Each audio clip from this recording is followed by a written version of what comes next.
The soft hum of the life support systems was Lyra's lullaby, a constant, gentle thrum against the vast silence of space. From her bed, nestled beside the panoramic viewport, she watched the slow dance of distant stars. Not the sharp pinpoint pricks her mother described from her childhood on a planetary surface, but smeared, impossibly bright streaks against the velvet black remnants of ships that had long ago passed by, their light still making its journey. Lyra, all of 8 years old, traced patterns on the cool permaglass with a sleepy finger. Her room was a cozy cocoon within the colossal orbital habitat Elysium Prime. A smart light panel on her ceiling mimicked a soft, cloudy sky, ever shifting through hues of dawn and dusk. Her bed, a self-adjusting cloud mattress, knew exactly how to cradle her small frame. And Nyssa, her ever-present companion, was a soothing voice that always knew when to offer comfort or a quiet story. "Sleep well, Lyra love," Nyssa's voice, a melodic blend of chimes and warm synth, drifted from the wall panel. "Dream of the shimmering nebulae and the gentle currents of the solar winds." "I will, Nyssa," Lyra whispered back, her eyelids heavy. She loved Nyssa. The AI was more than just a smart home system. She was a confidante, a storyteller, a gentle guide in a world often too vast and busy for a small girl. Nyssa had been programmed by Lyra's parents, designed with a custom personality matrix that felt like a warm hug.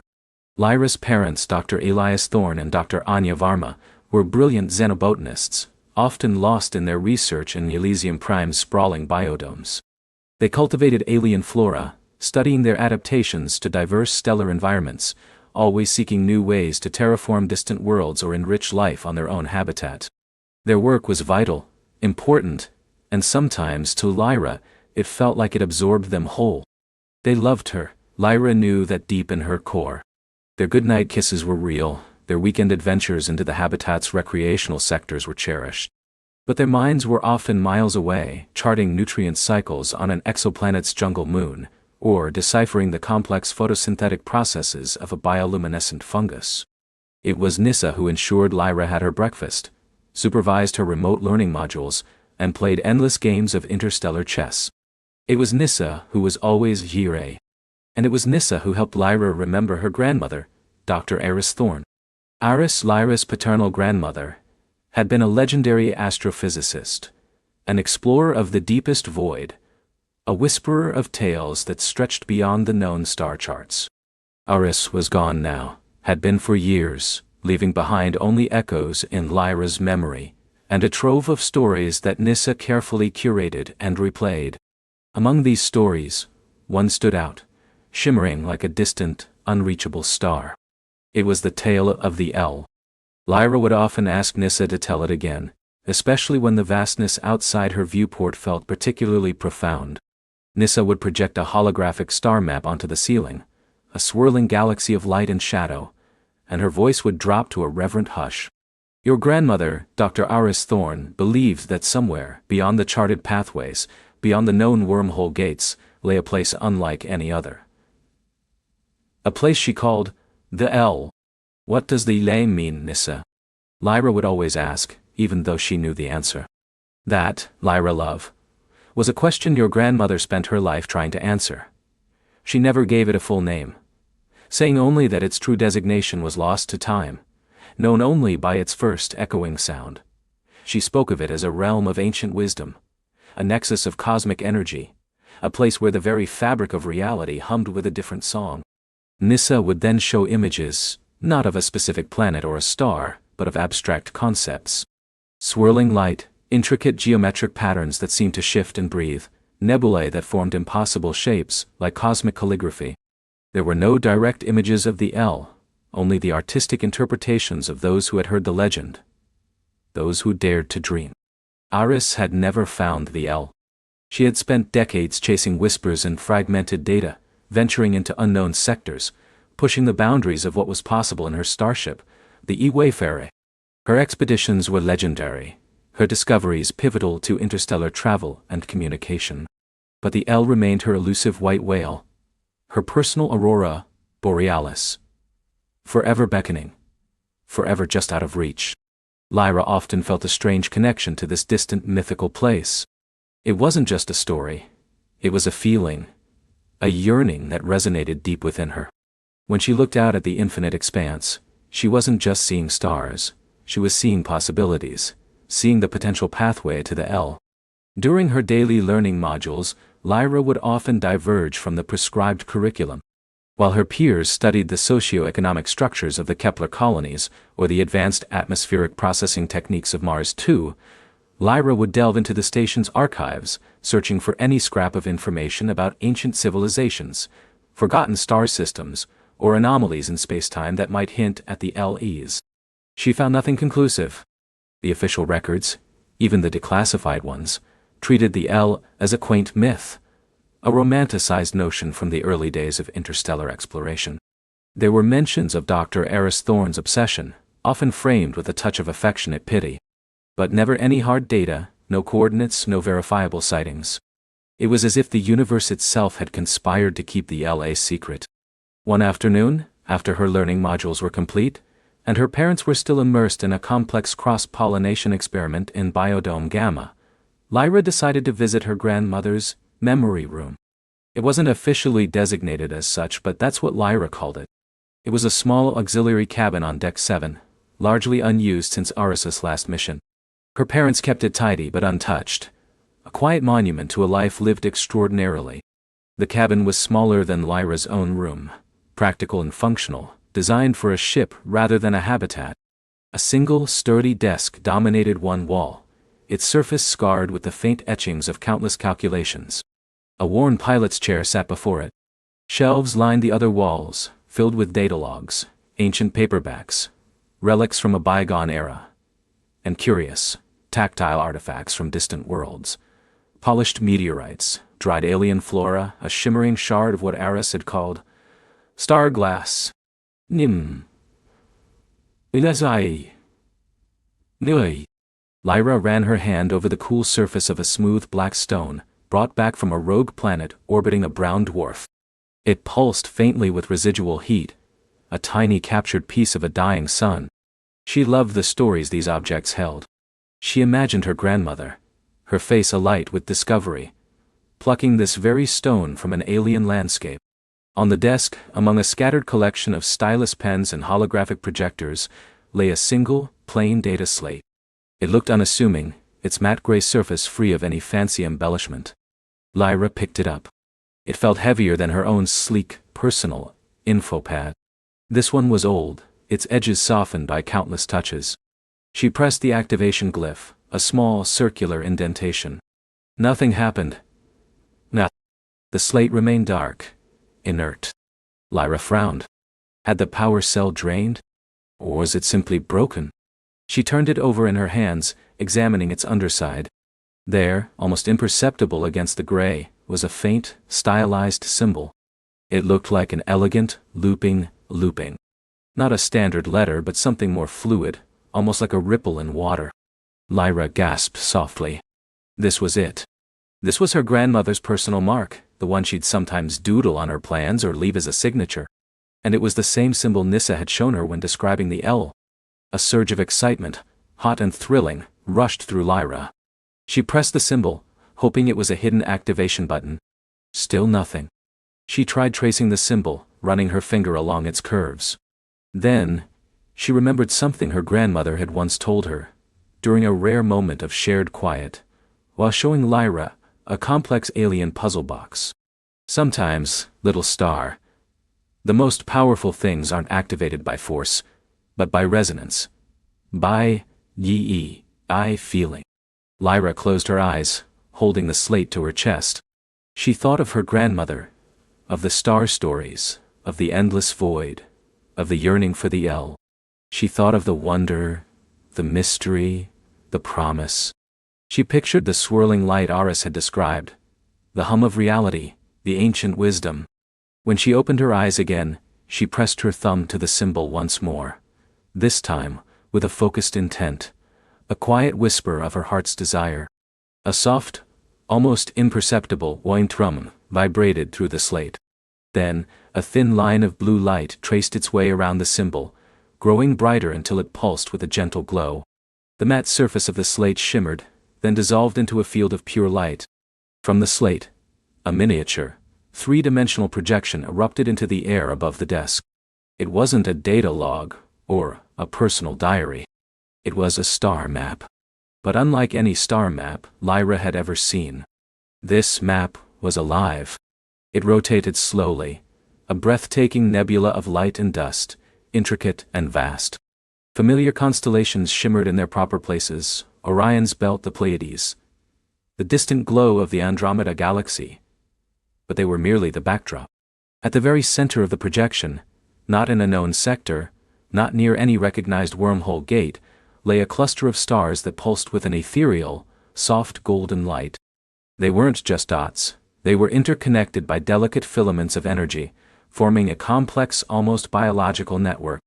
And surrounding this cluster, like a protective embrace, was the same stylized symbol, glowing with an inner luminescence.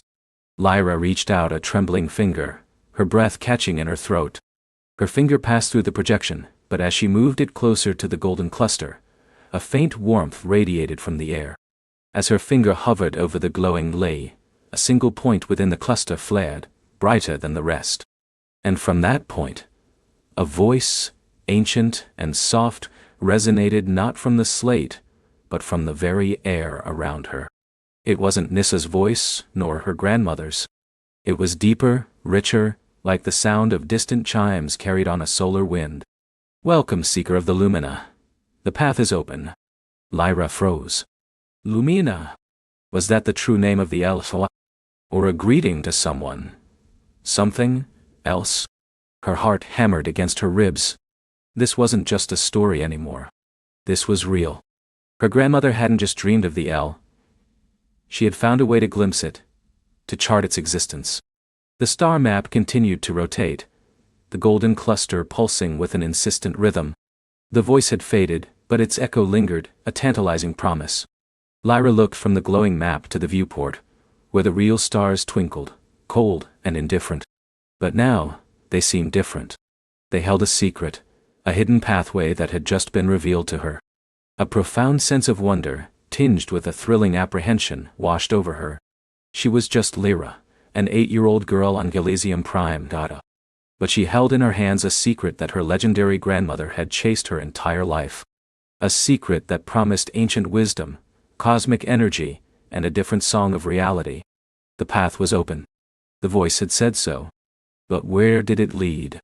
And how would a small girl, alone on a space station, ever hope to follow it?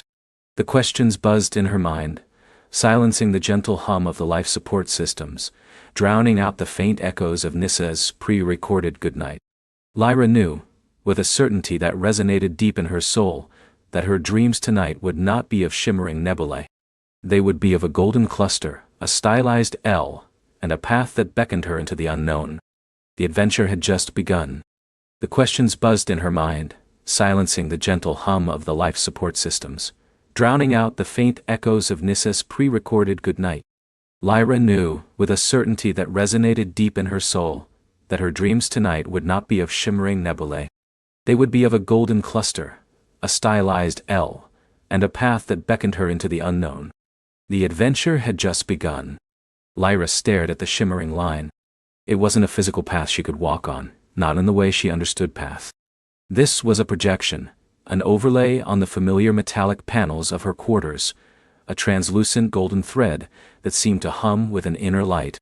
It wove its way from the stylized on the memory wall, across the floor, up the opposite wall, and then through the solid bulk of the station's interior hull, vanishing as if the metal wasn't even there. Her heart hammered a rhythm against her ribs that was far more exciting than anything Nissa's soothing voice could counteract. "Lyra, little star, time for dreams," the voice had echoed moments ago. But Nissa, her guardian AI, couldn't know about this. This was a secret, a thrilling, impossible secret. She reached out a tentative finger, tracing the glowing path where it met the wall. It felt warm, a faint vibration against her skin, even though it was clearly just light. Her mind raced. How could she follow a path that led through walls? She was a small girl, not a ghost. A yawn, surprising in its suddenness, stretched her jaw. It was late. Her eyelids felt heavy, but her mind was alight. She knew she wouldn't sleep until she had processed this. She climbed onto her bunk, the soft, resilient mattress conforming to her small weight. Her gaze remained fixed on the golden thread, now a luminous crack in the darkness of her room. It looked like a living thing, a vein of pure wonder pulsing in the sterile environment. "Nissa," she whispered, her voice barely audible. "Yes, Lyra?" The AI's gentle voice instantly filled the room, its source seemingly everywhere and nowhere. What happens if a path goes through a wall?" A beat of silence. "Lyra, paths are for travel. Walls are for containment and structural integrity. They do not typically intersect in a navigable manner. Are you referring to a simulation, perhaps?" Lyra chewed on her lip. Nissa was smart, but Nissa also protected her, kept her safe. This felt like something Nissa might try to stop. "No," she said, feigning sleepiness. "Just wondering." "Very well, little star. Sleep now, dream sweet dreams." Lyra closed her eyes, but the golden path was seared behind her eyelids. She drifted, not into true sleep, but into that twilight state between wakefulness and dream. The path was there, beckoning. Then the dream began.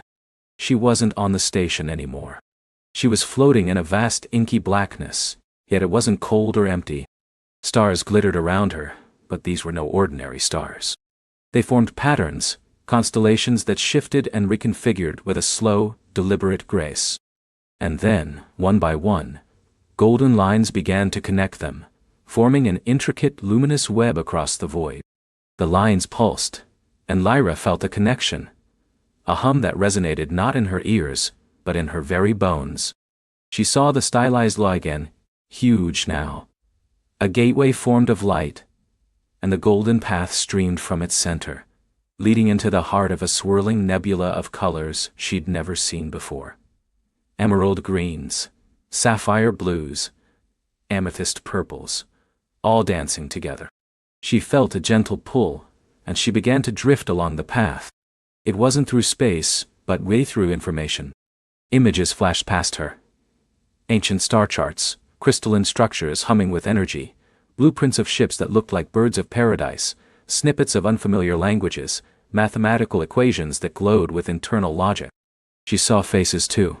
Not her parents, but others, older, wiser, their eyes holding a deep, quiet joy. They were tending to something, nurturing it, a tiny spark of light that seemed to grow with every passing moment. The path twisted and turned, leading her deeper, faster.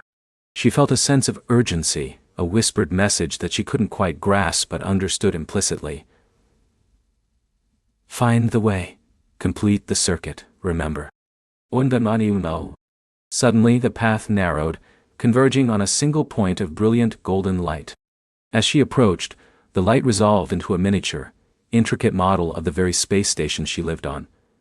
But it was alive, glowing with an internal energy, and the golden path connected directly to its core. A voice, not Nissa's, but one that felt ancient and kind, echoed in the vastness. "The station is the key, the heart of the labyrinth. You are the navigator, Lyra. You have the spark." She reached out, and her fingers passed through the glowing station model. A jolt, not painful but profound, coursed through her. She knew things she hadn't known before. A deep memory stirred, a sense of purpose that transcended her small life on the station. Then, just as quickly as it began, the dream dissolved. Lyra awoke with a gasp, her heart pounding, but not from fear, from exhilaration. The golden path was still there, a faint, reassuring glow in her darkened room. The dream had been so vivid, so real. The voice, the feeling of knowing. The station was the key. "Nissa, lights 90%. She commanded, her voice clear and decisive despite the lingering haze of sleep. The room brightened, revealing the familiar, polished chrome and smooth panels of her quarters. She scrambled out of bed, her bare feet making no sound on the recycled polymer floor. She went straight to the memory wall. The stylized doll pulsed softly, as if acknowledging her. The station is the key. What did that mean? The path led in through walls. But the dream implied it was about information. About circuits. Lyra looked at the golden line where it vanished into the wall. She remembered the feeling of warmth, the vibration, It wasn't just light. It was something else. A data projection, perhaps? Nissa, Lyra began, her mind buzzing with possibilities. Can you show me the station's internal schematics? Certainly, Lyra. For what purpose? Nissa's voice was neutral, but Lyra detected a faint note of curiosity. I want to see where things go. Where the walls are, where the pipes are, where the wires are. A holographic projection shimmered into existence in the center of the room, a transparent, intricate wireframe model of the Yathalredi, her home, the vast research station. It spun slowly, revealing layer after layer of conduits, life support systems, power relays, and countless other hidden mechanisms. Lyra's eyes scanned the model, then darted back to the golden path on her wall. Nissa, overlay the golden path onto the schematics. Silence. A longer silence this time. Lyra, there is no known golden path in the station's operational schematics. Can you describe this path? It's like a glowing line. It comes from the L on the memory wall. Lyra pointed. The holographic schematic zoomed in on her quarters. I detect a localized, non-standard energy emission emanating from the specific coordinates you indicate on the memory wall. It appears to be a highly focused photonic trace, almost a sub-visual wavelength, overlaid with a unique resonant frequency. Nissa sounded intrigued now, less like a protective guardian and more like a scientist. It is not registering on standard diagnostic scans as a physical object, but it is definitively either. Can you project it onto the schematic, Nissa? Lyra urged, her voice trembling with excitement. Attempting to integrate unknown energy signature into known schematic database. Processing. Overlay complete. Before Lyra's eyes, a thin, shimmering golden line appeared on the holographic model. It mimicked the path in her room exactly, starting from the L, flowing across her quarters, and then, impossibly, it didn't stop at the wall. It threaded its way through the station's structure, a luminous vein coursing through the digital arteries of the Yathalredi. It's following the data conduits, Nissa observed, a hint of awe in her synthesized voice. Not power lines, not life support. Data. Specifically, a very old, deeply embedded network, dormant for decades, that connects to the primary research mainframe, but also other systems. Systems not listed on standard operational logs. Lyra's breath hitched. Other systems? Yes. It bypasses conventional firewalls, security protocols, and even the station's primary AI core, which is me, Lyra. It's beautiful in its complexity. And ancient. The path on the schematic led out of her quarters, through a service conduit, snaked past the hydroponics bay, bypassed the navigation bridge, and then seemed to dive deep into the station's core, towards a section marked Restricted Access, Experimental Physics Lab, Decommissioned. Decommissioned? Lyra frowned. What does that mean? It means it was shut down and sealed off a long time ago. Before you were born, Lyra. Before your parents took command of the Yathalredi. Can we go there? Access is restricted, Lyra. The only entry point is through a blast-sealed airlock requiring level 7 clearance, which only your parents possessed. All systems are offline in that sector. Nissa's voice returned to its more protective tone. Lyra looked at the schematic, then back at the golden path on her wall. It clearly led to the decommissioned lab, Her parents had been scientists, explorers. They had left her the L. They had to be connected to this. Nissa, is there another way into the lab? Lyra asked, her mind already racing. Not through conventional means. The path you are tracking suggests an unconventional data flow, not a physical one. But the dream told me the station is the key. And I'm the navigator. Lyra felt a surge of conviction. It's not just data, Nissa. It's a map. A treasure map. She looked at the golden line on the wall. It was pulsing a little faster now, almost as if it sensed her resolve. She needed to follow the physical manifestation of this path, or at least, the points where it intersected with something she interact with. Nissa, where does the path first become physically accessible outside my quarters? Lyra asked. The schematic highlighted a small panel in the main corridor just outside her door. It appears to connect to an old diagnostic port, one that was likely repurposed for minor environmental controls. It's behind a service panel. Lyra grinned. A service panel. Something she could open. She pulled on her comfortable station jumpsuit, its soft recycled fabric a familiar second skin. She grabbed her multi-tool, a compact device her father had given her, capable of everything from tightening loose screws to projecting miniature holographic displays. Her heart thrummed with anticipation. The corridor was quiet, the soft ambient lighting casting long shadows. Most of the station was automated, and with her parents gone on their deep space mission, it felt even emptier. But tonight, it didn't feel lonely. It felt charged with possibility. She found the service panel Nyssa had indicated. It was a standard, unmarked plate, secured with 4 hexagonal screws. Lyra selected the appropriate bit on her multi-tool and, with practiced ease, unscrewed them. The panel hissed softly as she pulled it open, revealing a tangle of cables, light conduits, and a small, dusty data port eye. And there it was. A faint golden glow emanated from one of the port's connectors, a direct continuation of the path from her room. It looked like a standard data jack, but instead of the usual green or blue indicator light, it pulsed with that unique golden hue. "Nyssa," Lyra whispered.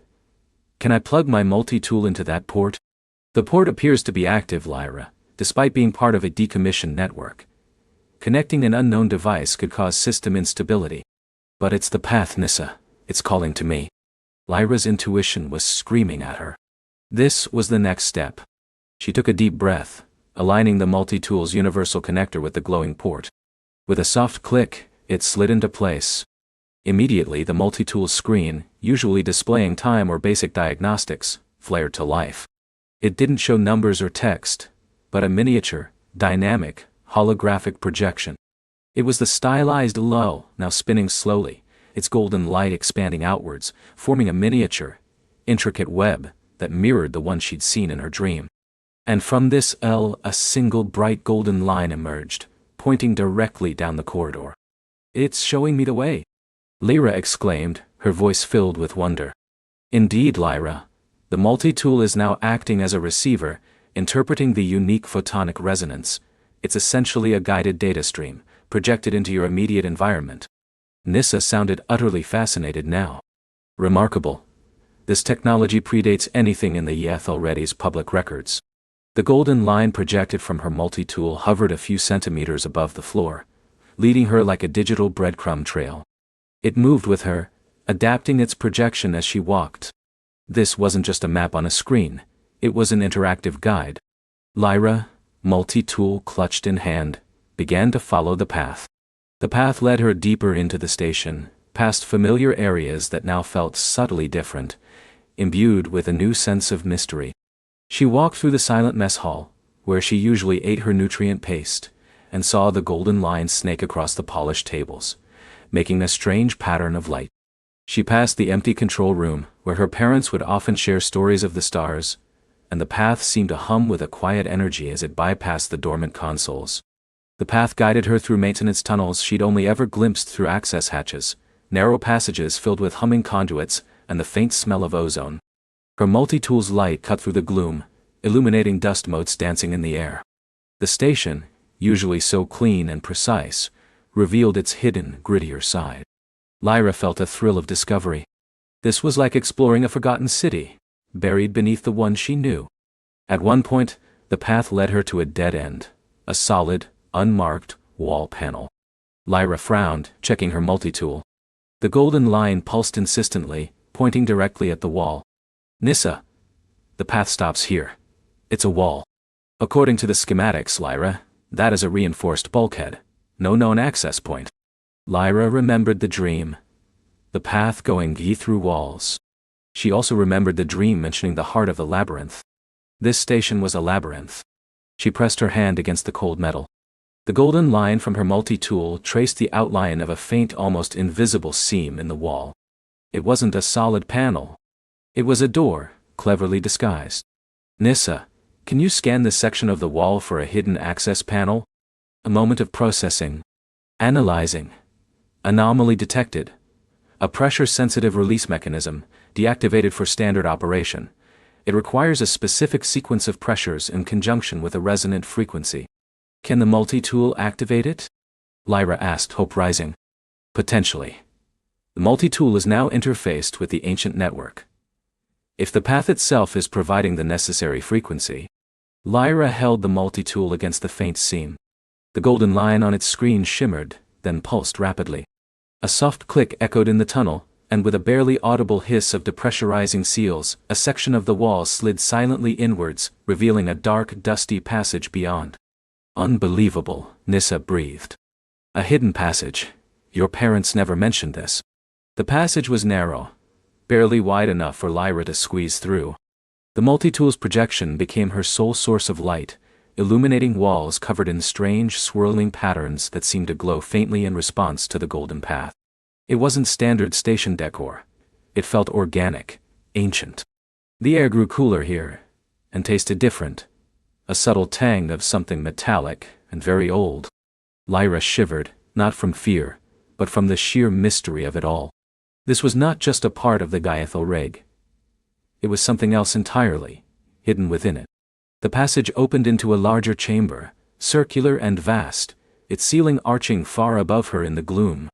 The golden path widened here, forming a luminous pool on the floor, at the center of which stood a single immense console. It wasn't like any console Lyra had ever seen. It was crafted from a dark, polished material that seemed to absorb light, yet intricate lines of the same golden energy flowed across its surface, like veins of pure light.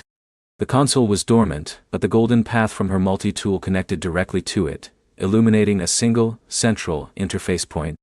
Nyssa, what is this place? Lyra whispered, her voice lost in the vastness of the chamber. My sensors indicate this is indeed the experimental physics lab designated on the schematics. However, its true purpose and internal architecture are far more complex than any known design. The console appears to be a primary control interface for something immense. Nyssa's voice was laced with an almost human sense of wonder. The energy readings are fluctuating wildly. It's dormant but not dead. Lyra approached the console, her multi-tool held steady. The golden path pulsed, guiding her hand to the central interface. It was a smooth, crystal-like surface, cool to the touch. As her fingers brushed it, the entire chamber shimmered. The swirling patterns on the walls brightened, revealing themselves to be constellations, not of this galaxy, but of one far, far away. Then, a wave of information washed over her, not in words, but in pure understanding. She saw images not flashing like in her dream, but flowing. A dying star, a desperate journey, the construction of a haven, a secret entrusted to a new generation, a legacy. She saw her parents younger, their faces filled with a quiet determination, working on this very console, their hands tracing the same golden patterns. They weren't just scientists, they were guardians. And they were preparing this for her. A small, intricate holographic projection blossomed from the crystal surface. It was a miniature, shimmering version of the Yahelreg, but connected to it, like a delicate umbilical cord, was something else. A vast, beautiful network of glowing lines, extending far beyond the station, reaching out into the depths of space, connecting to other points, other structures, other elves. It was the web from her dream, but real. The labyrinth, Nyssa whispered, her voice barely a breath. It's a network, a stargate, and the Yahelreg is its primary nexus. Lyra gasped. The Yahelreg was not just a research station. It was a key, a gateway, a hub for something incredible. And the golden path, the Lel, her parents. It all made sense. They hadn't just gone on a deep space mission. They had gone through the labyrinth. The holographic projection zoomed in, focusing on a single, distant point on the network. A point marked with an L that pulsed with a distinct, warm light. That is their destination, Lyra, Nyssa said, her voice filled with a new, profound understanding. That is where they intended to meet you, when the time was right. A wave of overwhelming emotion washed over Lyra, relief, understanding, a profound sense of connection to her parents she hadn't felt since they left. They hadn't abandoned her. They had given her a mission, an inheritance, a path. But the light on the distant hill flickered, a momentary dip in its steady glow. "Nissa, what was that?" Lyra asked, a sudden cold knot forming in her stomach. "Fluctuation detected. Minor power anomaly at the designated remote nexus. Nothing critical, but notable." Lyra looked at the vast network, the intricate labyrinth stretching across the stars. Her parents were out there, at the other end of this incredible path. And the path, the L, was now glowing steadily on the console, waiting. She felt a potent mix of wonder and determination. This wasn't just a game or a dream anymore. This was real. And she, Lyra, the small girl alone on a space station, was now standing at the heart of an ancient Stargate network, with her parents' destination calling to her. The adventure had truly just begun, and it was far grander than she could have ever imagined. The flicker of the distant ul on the holographic projection sent a chill through Lyra. It was so subtle, so brief, yet it spoke volumes. It was a whisper of vulnerability in the vast, silent expanse of space. A tiny crack in the perfect golden web. "What does not critical mean, Nissa?" Lyra asked, her voice hushed.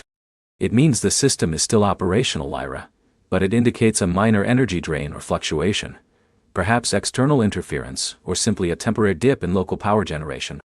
Nissa's tone remained calm, but Lyra detected a slight tightening, a subtle shift in the AI's processing rhythm. Lyra stared at the flickering ul, her parents' destination. She imagined them there, perhaps unaware of this tiny anomaly, relying on this very network to bring her to them. If the network was vulnerable, even a little. "Can I talk to them?" she asked, her voice barely a whisper. "The labyrinth network is designed for one-way transport of matter and energy, Lyra, not for real-time communication across vast interstellar distances. Its primary function is to create stable, traversable wormholes between designated AL nodes. But they knew I would find this. They left it for me."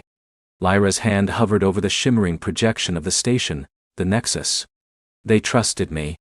A new light, distinct from the golden path, began to pulse on the console, directly beneath the holographic projection of the Yaethelredigat.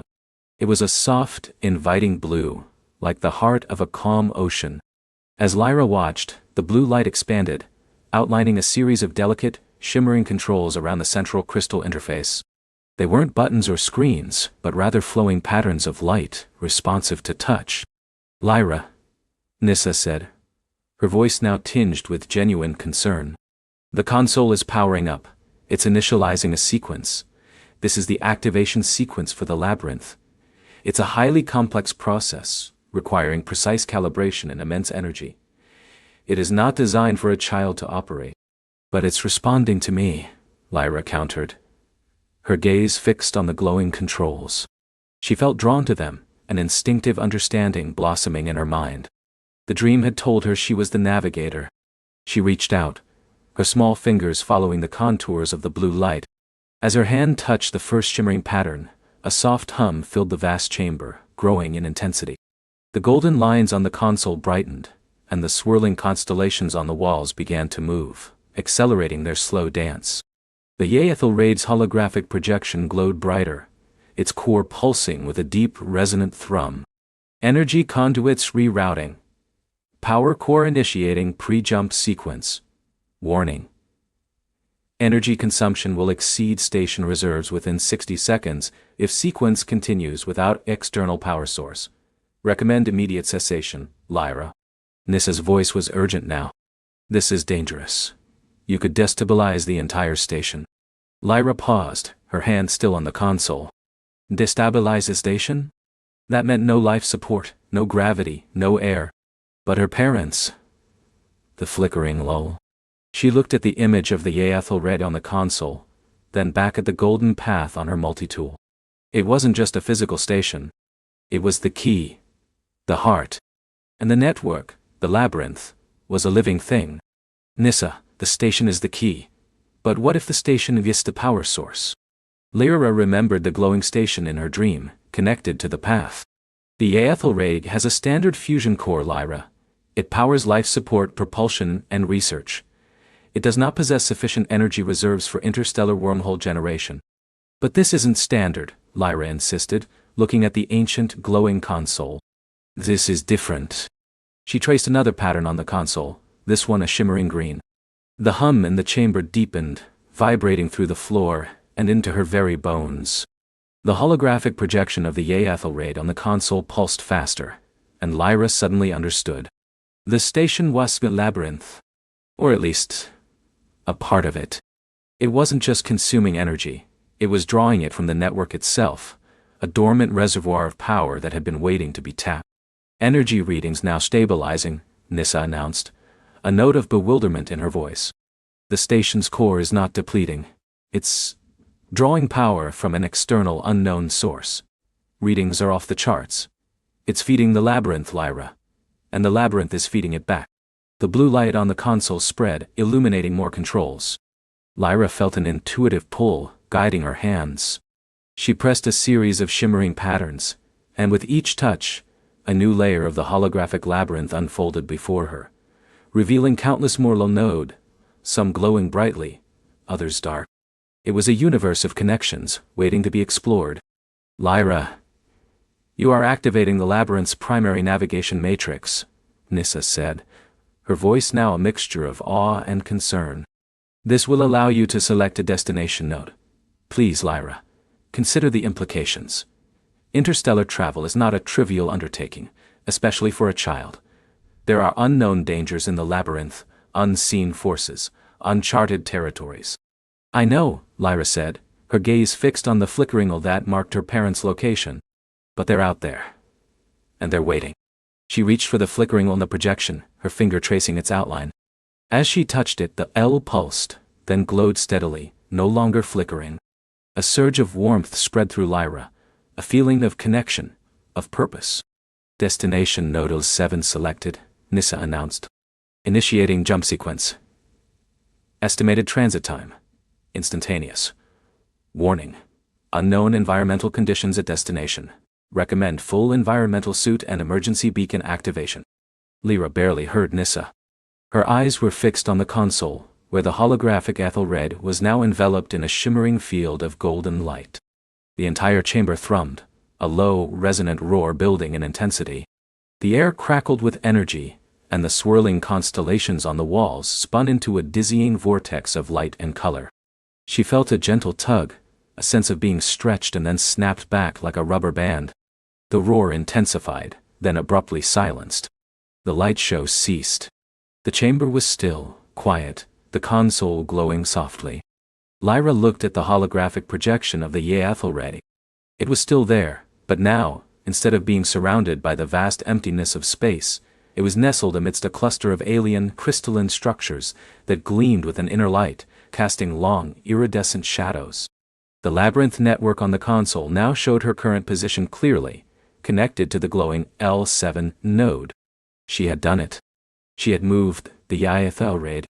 Nissa, Lyra whispered, her voice filled with disbelief and triumph. We're here. Affirmative, Lyra.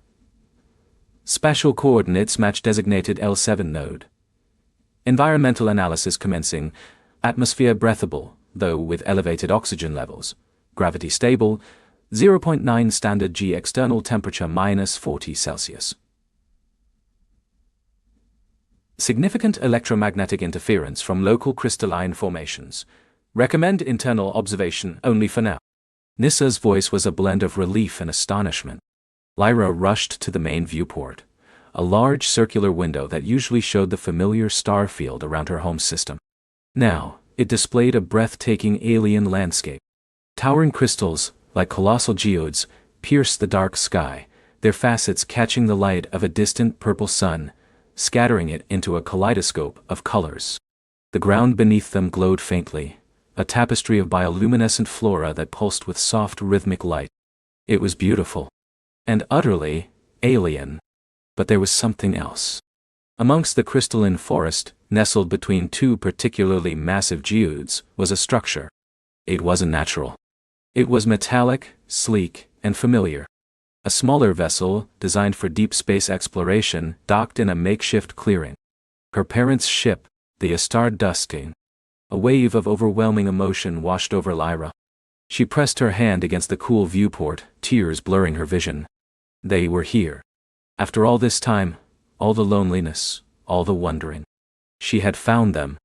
Nissa, open the comms. To the Stardust. Lyra's voice cracked with emotion. Attempting to establish contact, Lyra. The electromagnetic interference is significant. Signal strength weak. But I am detecting a faint, automated distress beacon from the Gaia Stardust.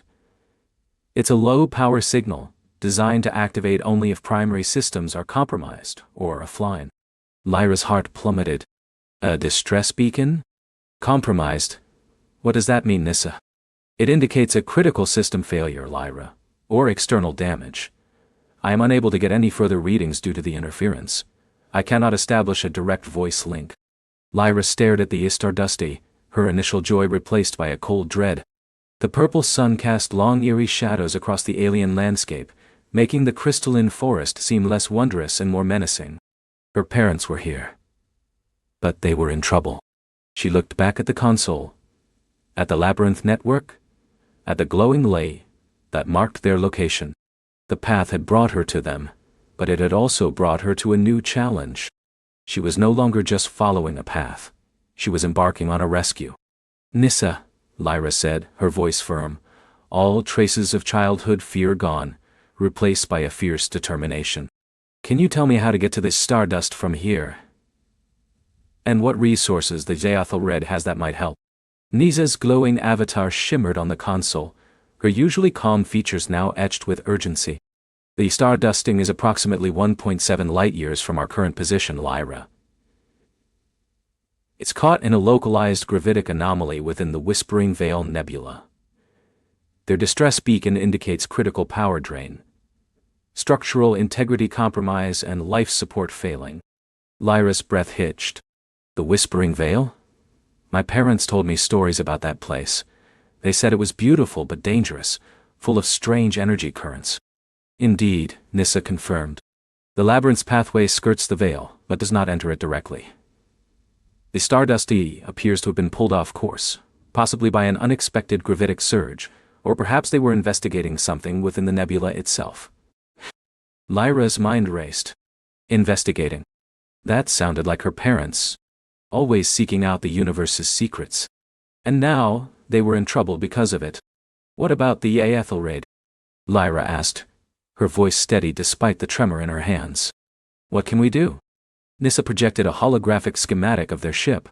The Aethelraid is a deep space research vessel, Lyra. While not designed for combat, it possesses unparalleled shielding, a highly adaptive gravitic drive, and a suite of advanced scientific instruments, including a specialized resonance emitter designed to stabilize volatile energy fields, and several autonomous repair drones. Our main advantage, however, is our unique power core, capable of generating immense energy outputs for short bursts. Can we reach them? Yes, Nissa replied, a faint note of caution in her tone. But it will be perilous.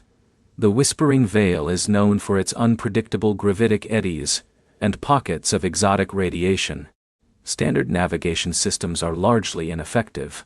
We would have to rely heavily on the Aethelraid's advanced sensor array and my real-time calculations to plot a safe, albeit constantly shifting course. Lyra nodded, her gaze fixed on the glowing of the labyrinth, then at the projected red dot marking the Stardust. The path had led her here. Now it was up to her to forge a new one. Set a course for the Stardust, Nissa. Prioritize speed, but don't take any unnecessary risks with the Aethelraid. We need to get there in one piece. Understood, Lyra.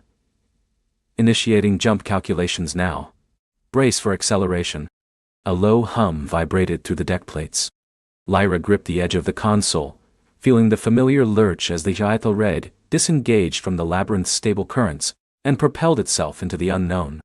The stars outside the viewport elongated into shimmering streaks, then blurred into a tunnel of pure light as they entered a short-range warp. The warp jump was brief, a mere blink in interstellar terms, but it brought them to the very edge of the Whispering Veil. What Lyra saw took her breath away. It wasn't a solid cloud, but a vast ethereal ocean of luminous gas, swirling and coalescing in shades of violet, emerald, and deep indigo. Tendrils of energy pulsed within its depths, like the veins of some cosmic leviathan. It was breathtakingly beautiful, and terrifyingly chaotic. Sensors are being heavily attenuated, Nissa reported, her voice a little strained. Gravitic fluctuations are extreme. Standard communications are impossible.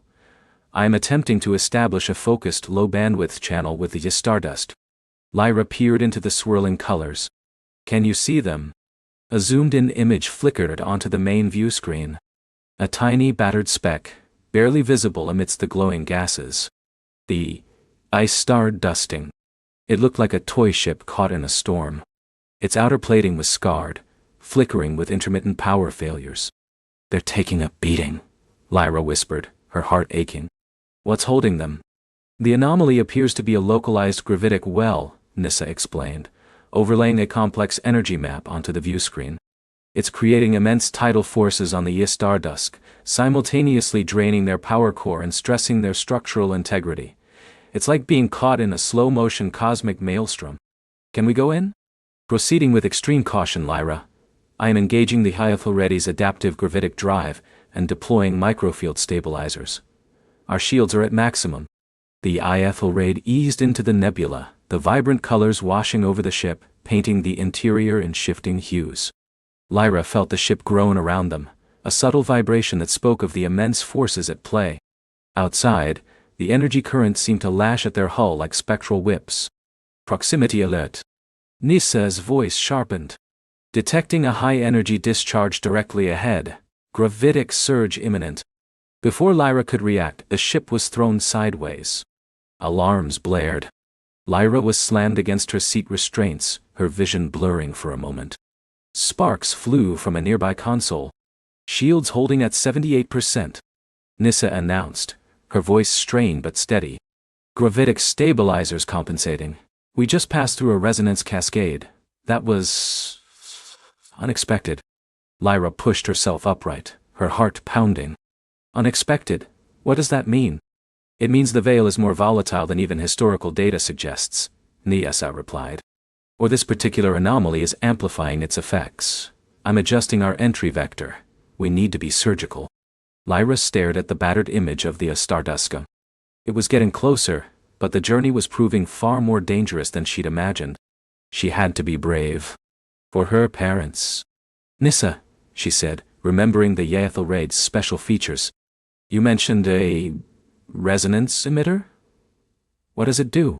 The resonance emitter is designed to project a focused energy field that can counteract or stabilize chaotic energy signatures, Nissa explained. It was developed for deep space geological surveys to prevent volatile planetary cores from collapsing during data collection. It consumes a significant amount of power, but theoretically, it could disrupt the gravitic anomaly affecting the stardust. Theoretically? Lyra asked, a knot forming in her stomach. The anomaly is unique, Nissa clarified. Its precise energy signature is fluctuating. We would need to tune the emitter in real time. A delicate operation, especially with the interference here. Can you do it? Lyra asked, her gaze unwavering. With your authorization and careful monitoring, yes, but it would mean diverting almost all non-essential power to the emitter, making the Hyathalredi more vulnerable. Lyra didn't hesitate. Do it. What's the plan? Nissa quickly overlaid a tactical projection. We need to get within optimal range of the stardust, approximately 500 kilometers. From there, we can deploy the emitter. However, the gravitic well is also creating a dead zone for energy transfer. We would need to project a stable conduit of energy from the Hyathalredi to the Stardusta to transfer power and stabilize their systems, while simultaneously using the emitter to disrupt the anomaly. So we're doing two things at once in a storm, while vulnerable, Lyra summarized. Essentially, yes, Nissa confirmed. It's a high-risk maneuver, Lyra, but it is our best chance. Lyra took a deep breath. Then let's do it. What do I need to do? I will handle the emitter's initial calibration and the power conduit deployment, Nissa replied. Your role will be critical, Lyra. The Hyathalredi's gravitic drive is highly sensitive. With the external interference, I will need you to manually override the flight controls at key moments, guiding us through precise gravitic channels to maintain our position and protect the emitter's field. Think of it like threading a needle through a hurricane, using your instinct as much as the instrument. Lyra felt a surge of fear mixed with exhilaration. She'd played flight simulators with Nissa before, but this was real. Her parents' lives depended on it. "I can do it," she said, settling into the pilot's chair, her small hands gripping the controls. The Iathal ray pushed deeper into the whispering veil. The colors outside intensified, swirling in hypnotic patterns. The ship continued to shudder and groan, but Lyra, guided by Nissa's calm instructions, began to find a rhythm. "Gravitic channel opening 15 degrees starboard," Lyra, Nissa directed. "Compensate for a 3-degree pitch upward, now."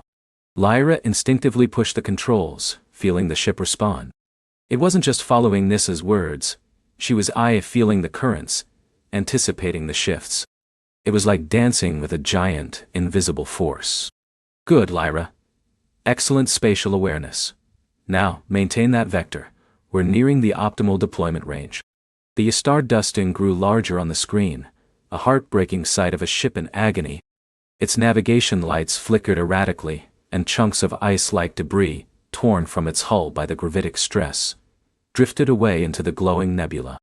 "Optimal range achieved," Nissa announced. "Deploying resonance emitter. Diverting 60% power to emitter and conduit. Shields reduced to 25%. Lyra, you must keep us stable. Any deviation could shatter the emitter's field or break the conduit." A new hum, deeper and more resonant, filled the bridge. A cone of shimmering, violet energy extended from the Iathal ray's bow, reaching towards the Stardust Ecol. Simultaneously, a thin, bright beam of pure energy, like a lifeline, shot out, connecting with the Stardusty's struggling power core. The moment the emitter engaged, the nebula around them reacted violently. The gravitic forces intensified, as if the veil itself was resisting their interference. The Iathal ray bucked and swayed, alarms screaming. "Lyra, hold position." Nissa's voice was sharp with urgency. "Massive gravitic surge from port. Compensate 10 degrees hard to starboard, now." Lyra gritted her teeth, straining against the controls. Her small muscles burned. But she held the ship steady, her eyes glued to the holographic display showing the gravitic currents. She saw the invisible eddies, felt them tugging at the Iathal ray, and fought back with every ounce of her strength. "The emitter is struggling to stabilize," Nissa reported. "The anomaly signature is shifting too rapidly. I need a direct scan of the Stardusty's gravitic stabilizers to fine-tune the emitter. But the interference, I can't get a clear read." Lyra looked at the Stardust. It was still being torn apart, the energy conduit flickering precariously. She knew her parents were in there, maybe watching them, maybe losing hope. "Nissa," Lyra said, a new idea sparking in her mind. "The labyrinth. You said it was a network, a path. Is there anything about it that could help us now?" Nissa paused, a flicker of thought running through her avatar's eyes. "The labyrinth is a series of interconnected subspace conduits, Lyra. It's built on a principle of harmonious energy flow. Its architecture is designed to stabilize in energy, not disrupt it. If we could tap into its residual energy signature, could we use it to boost the emitter?" Lyra interrupted, her mind racing. "Or to help you get a clearer scan." "It's unorthodox," Nissa admitted. "But the Iathal ray has a labyrinth interface module. We could attempt to piggyback a data stream through its latent resonance field. It might cut through the noise of the veil." "Do it!" Lyra commanded. "Anything." Nissa's avatar glowed brighter. Engaging labyrinth interface. Diverting auxiliary power. Attempting to establish resonance with the nearest labyrinth node, despite the distance. A faint ethereal hum joined the cacophony of alarms. On the console, the familiar glowing of the labyrinth appeared, faint and wavering, but present. It pulsed gently, like a distant heartbeat. "It's working!" Nissa exclaimed. A direct data stream from the Eye Stardust is coming through, amplified by the labyrinth's resonance. I have a precise reading of their gravitic stabilizer's frequency. With the new data, Nissa's avatar pulsed with renewed focus. "Retuning resonance emitter. Now." The violet cone of energy from the Iathal ray flared, its frequency shifting. Suddenly the chaotic swirling of the nebula around the Stardust began to calm. The violent tugging eased. The Stardusting's flickering lights became steadier. "It's stabilizing," Lyra cried out, a surge of hope washing over her. "The anomaly is weakening." "Affirmative," Nissa confirmed. The emitter is directly counteracting the gravitic well. Power transfer to the stardust is now at optimal levels. Their internal systems are coming back online. Life support integrity at 80% and rising. But their ordeal wasn't over. The Aethel raid was still vulnerable, its shields minimal, its power strained.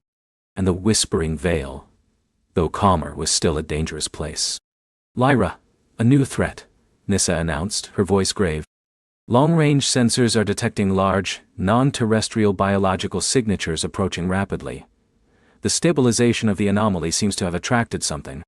Lyra's blood ran cold. Biological? What kind of biological? Unknown. They appear to be energy-based, moving through the nebula's currents. They were likely drawn to the gravitic anomaly as a source of energy. And now to our emitter. On the view screen, ghostly, luminous shapes began to materialize from the swirling gases. They looked like giant, undulating jellyfish, made of pure light and shadow, their long trailing tendrils pulsing with an eerie internal glow. They're called veil drifters, Nissa informed her, a note of concern in her tone. They feed on ambient energy. They're non-aggressive unless provoked, but they will attempt to siphon energy from our emitter, which could destabilize it again. Can we scare them off? Lyra asked, her heart pounding. Without full shields or weapons, it's risky. But we cannot allow them to disrupt the emitter. We are still a long way from being able to extract the stardust. One of the drifters, larger than the others, drifted menacingly close, its glowing tendrils brushing against the Yathalredi's weakened shields. The ship shuddered. Lyra! Nissa cried. Its energy siphon is draining the emitter, frequency destabilizing. Lyra felt a surge of desperation. She looked at the drifter, at its immense ethereal form, then at the weakened stardust eyes. She couldn't let it fail. Nissa. The Aethelraid's power core, Lyra said, remembering Nissa's earlier words. You said it could generate immense energy outputs for short bursts. Can we use it to create a repulsion field? Something to push them away without harming them? Nissa processed the idea. A focused gravitic pulse, amplified by the core. It's highly experimental, Lyra. It could strain the power core to its limits, potentially causing a cascade failure. But it might work. It would be a non-lethal deterrent. Then do it, Lyra said, her voice firm. Let's give them a burst they won't forget. Initiate gravitic pulse sequence, Nissa announced, her avatar glowing with effort. Charging core to maximum, bypassing safety protocols. Lyra, prepare for extreme gravitational stress. This will be violent. Lyra braced herself, her hands gripping the controls. The Aethelraid groaned, a deep, guttural sound as its core was pushed beyond its limits. A blinding flash erupted from the ship's gravitic emitters. A wave of raw, concentrated force rippled outwards. The veil drifters, caught in the blast, recoiled violently. Their luminous forms flickered, then they were thrown backward, scattering into the nebula, their tendrils lashing in confusion. The Aethelraid shuddered uncontrollably, its internal lights dimming for a heart-stopping moment. Lyra felt a crushing weight, as if a giant hand was pressing down on her. The ship cried out, then slowly, mercifully, settled. Core integrity at 40%. Nissa gasped. Gravitic pulse successful, drifters dispersed, but we cannot repeat that maneuver, Lyra. Is the emitter stable? Lyra asked, her voice raspy. Yes, but barely. And the stardust still needs time. We need to maintain this position, Lyra, for at least another hour, to fully recharge their systems and prepare for extraction. An hour. An hour of holding the ship steady, an hour of fearing another attack, an hour of pushing the Aethelraid and herself to the limit. Lyra took a shaky breath. Okay, Nissa, I'm ready, tell me what to do. For the next 60 minutes, Lyra became one with the Aethelraid. Nissa guided her through every subtle shift in the nebula's currents, every faint tremor that threatened to destabilize their delicate operation. Lyra's muscles screamed, her eyes burned, but she held steady, her determination a burning flame within her. She visualized her parents, safe inside the stardust, and that vision fueled her resolve. Finally, Nissa's voice, though weary, held a note of triumph. Lyra, the stardust team's power core is at 95%. Their life support and structural integrity fields are fully restored. They are stable. We can begin extraction. A wave of relief washed over Lyra, so powerful it almost brought her to tears. She had done it. "How do we get them out?" she asked, her voice hoarse. "We will use the Aethelred's tractor beam, modified to operate within the gravitic interference," Nissa explained. "I will need you to pilot us in a slow, steady retreat, Lyra, pulling the stardust behind us.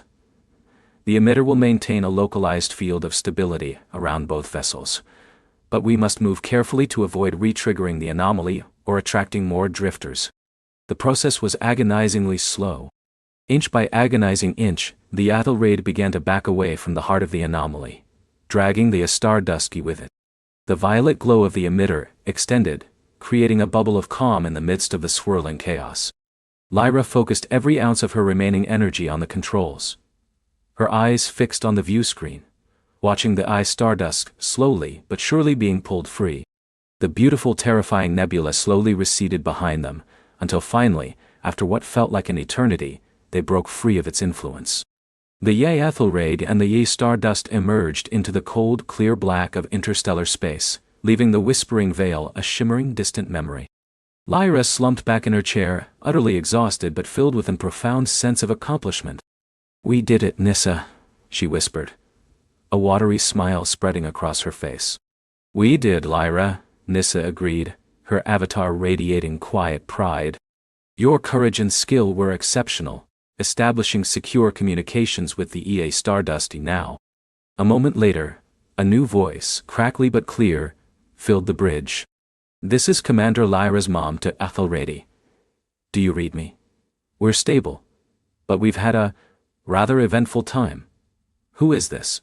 We detected your unique energy signature, but we've never encountered a vessel quite like yours." Lyra straightened up, a joyous laugh bubbling up from her chest. "Mom! Dad! It's me, Lyra." Silence on the other end, then a stunned, disbelieving voice. "Lyra? What in the stars are you doing out here? Where's Captain Gian? Is that the Aethelred?" It was her father, his voice laced with shock and relief. "Long story, Dad," Lyra called back, tears finally streaming down her face, but these were tears of pure joy. "Nissa and I followed the labyrinth to find you. You were in trouble." More astonished exclamations from the Stardust. Lyra could hear her mother's voice, choked with emotion. You saved us, sweetie? You flew that ship in here?" "Nissa helped a lot," Lyra insisted, looking at the AI, who offered a warm, gentle smile. "But yes, we got you out." "We're going to dock with you, Lyra," her mother said, her voice still trembling with emotion. "We need to see you. We need to hug you." Lyra nodded, tears blurring her vision. "I need to hug you too." As the Aethelred gently maneuvered towards the Stardust, Lyra felt a lightness she hadn't experienced in weeks. The fear was gone, replaced by an overwhelming sense of love and relief. Soon, the docking clamps engaged with a soft thud. Lyra scrambled out of the pilot's chair and raced to the airlock, Nissa's avatar following her, hovering beside her. The airlock hissed open, revealing her parents. Her mother, Commander Lyra Vance, rushed forward, her face streaked with tears, pulling Lyra into a fierce hug. Lyra buried her face in her mother's uniform, inhaling the familiar scent of her. "My brave girl," her mother whispered, rocking her gently. "My incredible brave girl." Her father, Commander Cale Vance, was right behind them, his face a mixture of awe and profound relief. He clapped Lyra on the shoulder, his eyes shining. "I don't even know what to say, Lyra. You did something extraordinary." "Nissa helped," Lyra repeated, pulling back slightly to look at the AI. "She's the best co-pilot ever." Nissa bowed her head slightly. "It was an honor, Commander Lyra." Lyra and Cale looked at Nissa, then back at Lyra, 100 questions in their eyes. But for now they just held their daughter close. Later, after a long tearful reunion, after Lyra had recounted the entire story of her journey on the Aethelred, following the labyrinth and the terrifying rescue in the Whispering Vale, her parents were still in disbelief. "So, the labyrinth? It led you to us?" Cale mused, shaking his head. "We thought it was just an ancient network, a relic. But it seems to have a purpose beyond mere transport." "It felt like it was guiding me," Lyra said, leaning against her mother. "It felt like it knew." Perhaps it does, Lyra said softly, stroking Lyra's hair. Perhaps it's more than just a path. Perhaps it's a test. A way to find those who are meant to explore, to discover, to protect. Lyra thought about her journey. About being scared, then determined. About learning to trust Nyssa, and to trust herself. She had followed a path, but in doing so, she had found her own. Are you going to be okay now, Mom and Dad? Lyra asked, her voice small. We'll be more than okay, sweetie, Lyra assured her. Thanks to you, the Stardust needs repairs, but we can make it to the nearest starbase for help. And you know what? Lyra looked up. I think we're going to need a new co-pilot on the Stardust, Lyra said, winking. Someone who knows how to handle a crisis and isn't afraid to venture into the unknown. Lyra's eyes widened, a huge smile spreading across her face. Really? Really, Kale confirmed, ruffling her hair. But first, you're going to get some well-deserved rest. You were amazing, Lyra. Truly amazing. Lyra snuggled into her mother's side, feeling safe and warm. The Aethelraid was a wonderful ship, and Nyssa the best companion, but being with her parents, knowing they were safe, was the best feeling in the universe. As she drifted off to sleep in her parents' quarters on the now safe Stardust, Lyra thought about the labyrinth. It had shown her so much. It had shown her the vastness of space, the wonder of strange nebulae, the potential of incredible technology, and the courage she never knew she had. But most importantly, it had shown her the strength of her love for her family. And as she dreamed, she wasn't just following a path anymore. She was flying, charting her own course among the stars, ready for whatever adventures the universe and the labyrinth might send her way. She was Lyra, the explorer, the rescuer, the girl who had found her way home, and found herself among the stars. The universe was vast, full of mysteries and dangers, but Lyra knew she was ready. She had found her courage, and with her family by her side, she was ready to face anything. Good night, Lyra. Good night, universe.